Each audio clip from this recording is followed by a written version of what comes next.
สวัสดีครับกลับมาพบกับช่องเชฟแดนวิดีโอนี้มาพบกับการทำไข่ดาวนึ่งแบบคลีนนะครับเป็นอาหารเพื่อสุขภาพหรือว่าเราจะนำไปทำเป็นไข่สำหรับใส่กับแซนด์วิชก็ได้นะครับมาดูขั้นตอนการทำกันนะครับก็เบื้องต้นนะครับเราก็เตรียมซึ้งแล้วก็พิมพ์ที่จะใช้นะครับเราก็เตรียมอุปกรณ์สำหรับนึ่งนะครับแล้วก็พิมพ์นะครับพิมพ์สำหรับที่จะใช้ทำไข่ดาวนะครับไข่ดาวนึ่งหลังจากนั้นนะครับเราก็เติมน้ำเปล่านะครับใส่ลงไปในพิมพ์นะครับประมาณ1 ส่วนนะครับเพื่อเป็นการหล่อเลี้ยงไข่ไว้นะครับให้ไข่สุกนะครับแล้วก็สุกทั่วกันนะครับในซึ้งแล้วก็ไม่ติดกับพิมพ์นะครับประมาณนี้นะครับตัวนี้ผมทำให้ดูเป็น2 แบบ2 พิมพ์นะครับจะเป็นพิมพ์แบบถ้วยแล้วก็พิมพ์แบบอลูมิเนียมนะครับหลังจากนั้นเราก็ใส่ไข่นะครับลงไปในพิมพ์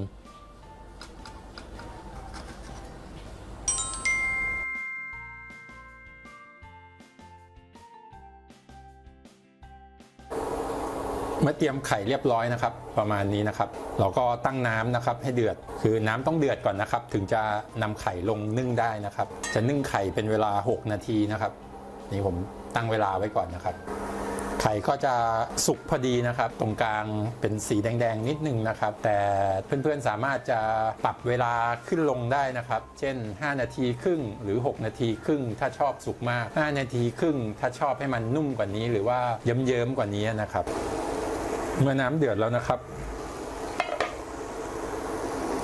เราก็นำไข่นะครับไปนึ่งนะครับ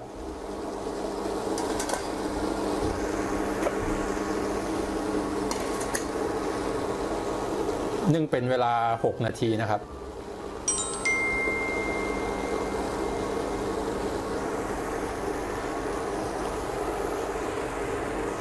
ในการทำปริมาณเยอะๆเราสามารถทำได้โดยการใช้ตัวซึ้งใหญ่ก็ได้นะครับเรียงต่อๆกันในปริมาณมากๆในกรณีบางครั้งเราทำอาหารคลีนหรือว่าเรารับออเดอร์ทำแซนด์วิชไข่หรืออาหารต่างๆนะครับก็สามารถทำได้นะครับ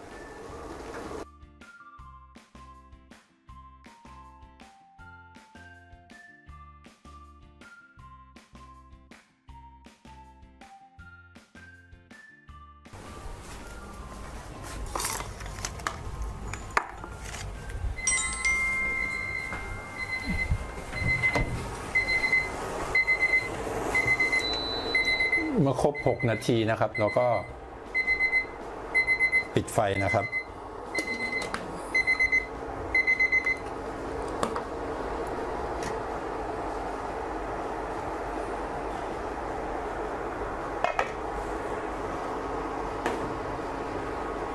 ก็จะได้ตัวไข่หน้าตาประมาณนี้นะครับหลังจากนั้นนะครับเราก็จะมาแซะไข่นะครับเพื่อนำไปใช้นะครับจะมีน้ำหล่อเลี้ยงอยู่นะครับที่เราใส่ลงไปประมาณ1 ส่วนเราก็ลิ้นออกนะครับถ้าเป็นการทำไข่ดาวในโรงแรมเนี่ยก็สามารถใช้เป็นเครื่องสตรีมก็ได้นะครับในครัวใช้เป็นพิมพ์เล็กๆต่างๆใส่ในเชฟวิ่งดิตแล้วก็สตรีมตอนเช้านะครับสำหรับมุมไข่เอ็กสเตชันต่างๆนะครับเป็นไข่เกี่ยวกับพวกเฮลตี้ก็ได้นะครับก็จัดเป็นเมนูสุขภาพดีนะครับเอาไปผสมใส่ในสลัดก็ได้ทำแซนด์วิชก็ได้นะครับหรือว่าไปทำเป็นออกเป็นอาหาร ABF ตอนเช้าก็ได้นะครับคนที่ชอบทำไข่คีนก็สามารถใช้เมนูนี้ทำได้ครับถ้าทำในปริมาณเยอะก็ใช้ซึ้งใหญ่นะครับทำได้ใช้เป็นตัวถาดอลูมิเนียมนี้ก็ได้นะครับ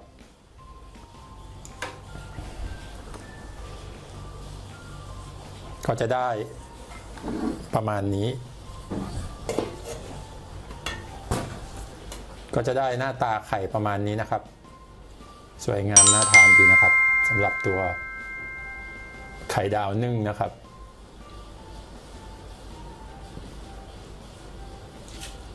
ดูน่าทานดี เดี๋ยวผมลองผ่าให้ดูด้านในสักฟองหนึ่งนะครับว่าเป็นยังไงบ้าง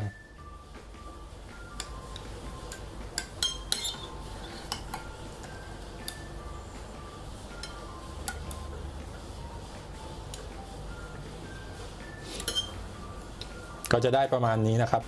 ก็ความสุกก็จะประมาณนี้นะครับสำหรับ6นาทีถ้าชอบสุกมากกว่านี้ก็เพิ่มเวลาได้นะครับสัก6นาทีครึ่งหรือว่าถ้าชอบไม่